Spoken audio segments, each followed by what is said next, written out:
We have our first mineral resource estimate at Valley. Snowline announced a resource estimate, I think, on the first day of this week, if I remember right. Caught me off guard. It's like, wow, where did that come from? Everybody, I'm like sitting there, trying to brush my teeth or something. My phone starts buzzing. Bzz, bzz, bzz, bzz. It's like, holy cow, something came out. Sure enough, mineral resource estimate. You can see here indicated resources. I'm going to say this first up. I like this estimate. Okay, this I can tell that the work that was put into this is very high quality. It was very thoughtful. It is also extremely conservative, which that's all right. It's not a bad thing. But what it yielded is an optimal, I'm going to say an optimized resource in terms of grade. They did achieve a very respectable grade here. 76 million tons of indicated at 1.66 gram per ton. It's a little over 4 million ounces right there. And then they have another, 81 million tons at 1.25 grams in inferred for another 3.3 million ounces. Okay, I like this. Not quite as big as I was hoping for. Will it hit 10 plus? I think it will. I think it's actually already in there. But, this is a great start. This is one solid resource. They also drove the economics around looking at the revenue factor and whatnot. And I know I don't want to go off into the weeds here, but basically the way to think of this is that they put this to an extreme test in terms of its ability, in terms of its ability to generate revenue. Like what's kind of your ultimate threshold here, and they produce a resource that, again, it's conservative, but it's solid as a rock.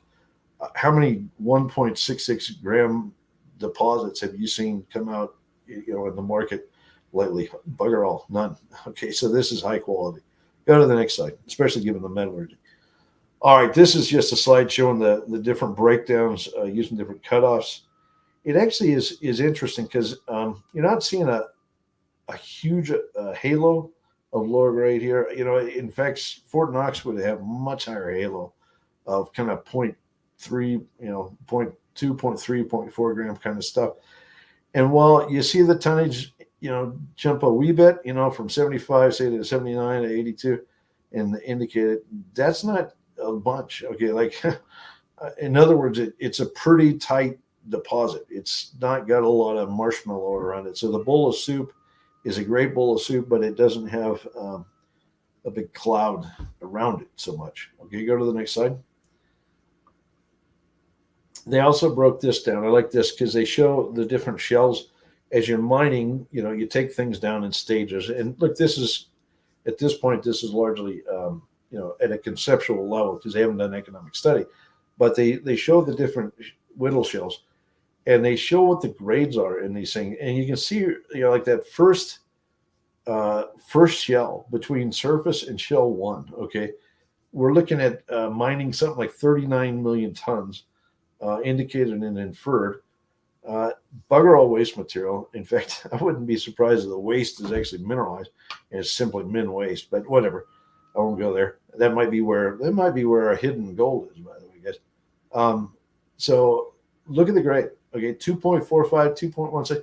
Can you imagine? I mean, what mine on this planet has started in recent history that starts at those kind of grades? Like, none. Okay, so this has got to be one of the most desired gold projects available in the entire planet right now. It's very, very high quality. Okay, go to the next slide. Oh, sorry. I got to go to my model now. Sorry. Share screen. Yep. Where am I? Okay, window. Okay, what I did is I put it. Hopefully you can see that, right? Not yet. Yes, we do now. Okay. All right. We put the image from the news release here. There's some section lines, these blue things that we're going to look at. But basically, this is an image of all the drilling that's been done at Valley. I'll zoom in. You can see all the assays there. You can see that beautiful pink and red high-grade core there. All right. So it's in the valley. You can see there's a big mountain over here. It rises up. I'll turn it like that so you can see, right? Okay. So it's in the valley. pretty easily accessible, actually. And it's just incredibly consistent across that span, that high grade core is.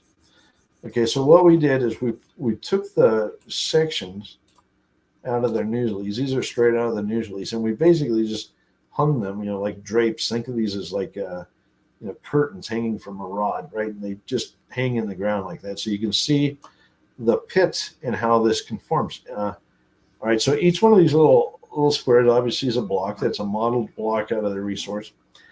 And you can see the pits here. They got different lines. There's one there. There's one. So the blue one is the ultimate pit at present, a Whittle pit.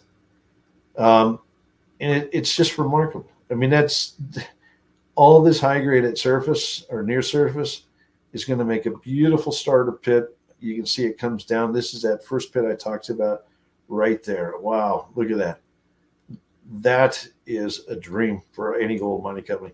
I think the rate that they're talking about mining is around 9 million tons a year. So the first, 39 million tons in there. I mean, you're looking at about, 4.5-ish years of rock in this first pit. Okay. And then at 2.4 or something gram per ton and probably recoveries of, 95 or 98% or something. I mean, you're looking at production that's, let's do the math here in my head real quick. I'm going to take a stab at it. I think mentally, I get around 600,000 or 700,000 ounces per year for the first 4.5 years.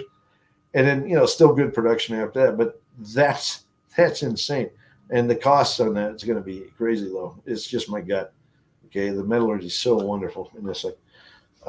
But what does it mean? Well, it means very quick payback. Okay, so the investment capital for a project like this should be paid back very quickly based on what I'm seeing, and it should make a heck of a lot of money, a heck of a lot of money, especially early on, which is nice. You want to make that the biggest amount of money like early on. So this high grade right at surface, that's a beautiful thing to have. All right, so unless any of you guys have a question here, I'm going to say this is one of the best bloody gold deposits I've ever seen. All right. Okay. No questions. No question. I can only agree with you and take your word for it. Okay, go to the next slide. We'll motor through these updates. Okay, Altamira put out a news release this week talking about Maria Bonita and really this Cajuero property or project being a porphyry. Okay, now it's not a surprise to me given what I've seen.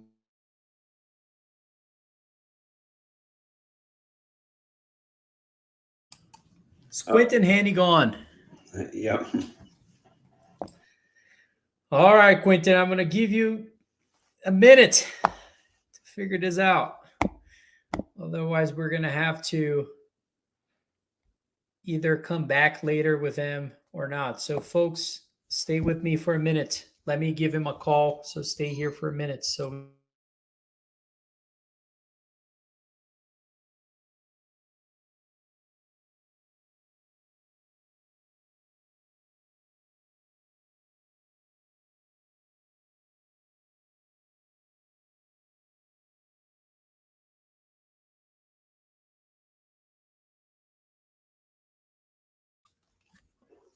all right, folks, Quinton had a few issues, so he's going to go here. If you can hear him. There you go.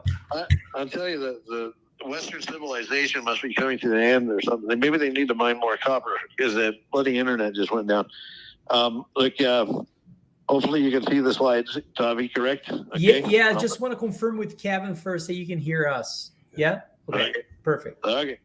You go. Okay, so Altamira had, we'll call it the godfather of porphyry copper deposits, Dick Silito, come to site recently. Okay, Dick is a world-class geologist that everybody in the mining space knows, and he came out and he identified some really interesting features. In particular, breaking down the rocks. He was able to help them break down the rock types to show that very clearly this is a porphyry gold system. Okay, now what does that mean? Well, my hunch is they've just touched the tip of an iceberg here. Okay, this conclusion that they've reached says that there's going to be a lot more rock in the ground in this area, probably at Cachoeiro. But go to the next slide. Okay, I think a lot of the properties they have across this part of Brazil are actually porphyry related. Okay, we know the Jaca porphyry is down there. It's in the lower right. It's a big porphyry that belongs to Anglo-American, was found by Anglo-American. I think they sold it recently.